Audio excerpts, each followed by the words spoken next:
We're here today with Stefania Ilinca from the Global Brain Health Institute. Stefania, could you tell me a little bit about what you do?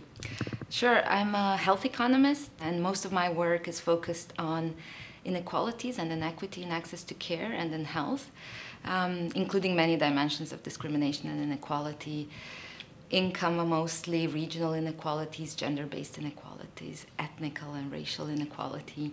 So, a lot of work to do there about improving fairness in access to care and ultimately in health for different population groups. You definitely have your work cut out for you. And so can you tell me a bit about how that links to the theme of the forum of sex and gender differences in the brain? Well, gender is one of the main dimensions of inequality. It overlaps and intersects with many other dimensions, so it's very hard to separate gender discrimination from income-based discrimination and other forms of socio-economic discrimination.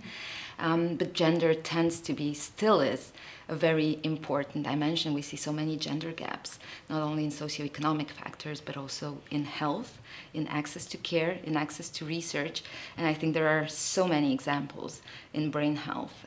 Particularly, women tend to be more affected by brain conditions. They're more affected by the burden of care that comes with these conditions. So it's a series of compounding disadvantages. It's a complex cycle that we have to start addressing somewhere. And this seems like the perfect opportunity to talk with like-minded people who are trying to address the problem from very different perspectives. And it's been nothing short of fascinating. I've learned so much. I've gotten so many ideas about so many more things that we could be doing or should be doing, should have been doing already a while ago. So better late than never, right? Yes. Yeah. So that's the hope. Yeah. Good. And so how would you think is the best way for everybody here to become an ambassador for this message, to sort of spread it beyond this forum? Well, I'm impressed just by this forum alone. I think just the fact that so many people from so many different countries, so many different disciplines, so many different backgrounds are here and are talking to each other is already an enormous achievement. I also love the almost activism spirit going around the room. So it's so motivating and so encouraging to be with these people. It definitely inspires me to go out, to talk about it, to spread the word, to encourage more people to join. So I think the first step is just being here.